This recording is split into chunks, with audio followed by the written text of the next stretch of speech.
Hello, this is Dr. S. Minakshi addressing you all. Today I am going to deal with Indo-European family of languages which is prescribed in semester 3 CC7 History of English Language. So let's begin now.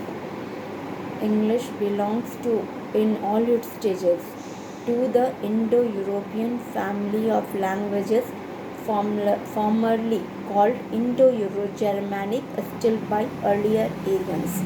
So Aryans called Indo-European language as Indo-Germanic.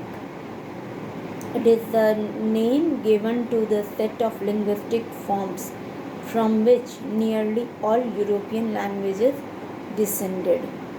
Indo-European is used because it suggests that the language it comprises cover most of Europe and India.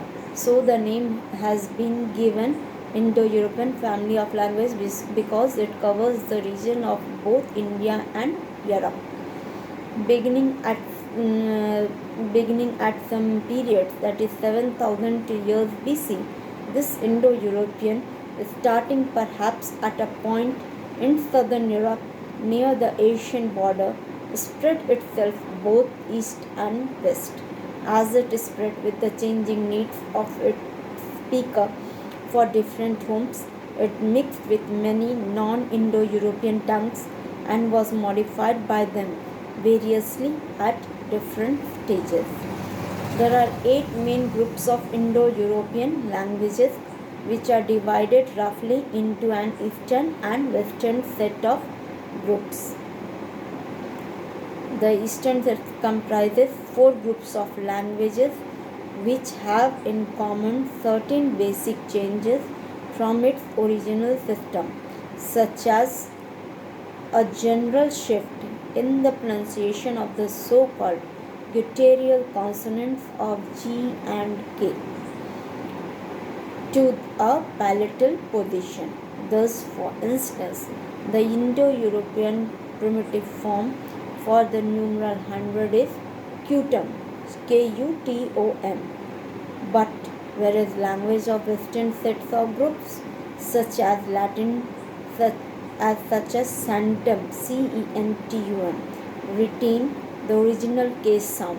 Sanskrit has changed the K to an SH sound, that is Shatam, Shatam. Indo-European is but one of a number of families into which the world's languages may be divided. Broadly speaking, it may be said that 2 outstanding characteristics indicate the Indo-Europeanness of the language, of its structure and its vocabulary.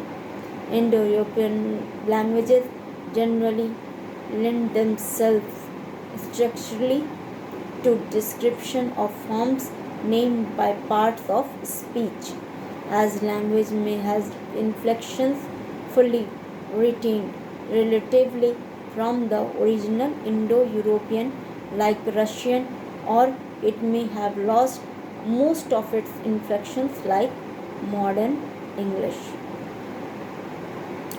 It may be synthetic with the full inflections or analytic with few or none. But if we can think of its fairly readily as nouns, verbs, etc., that is to say, under the tradition classical terms of parts of speech, it will probably be found to be Indo-European. Germanic then is Indo-European in the sense it uses the parts of speech, whether with full inflections synthetically as in the ancient forms, or with reduced inflections tending towards the analytic as in modern English. Secondly, it shares a fundamental nucleus of the vocabulary of the commonest things with other Indo-European tongues. So here I end this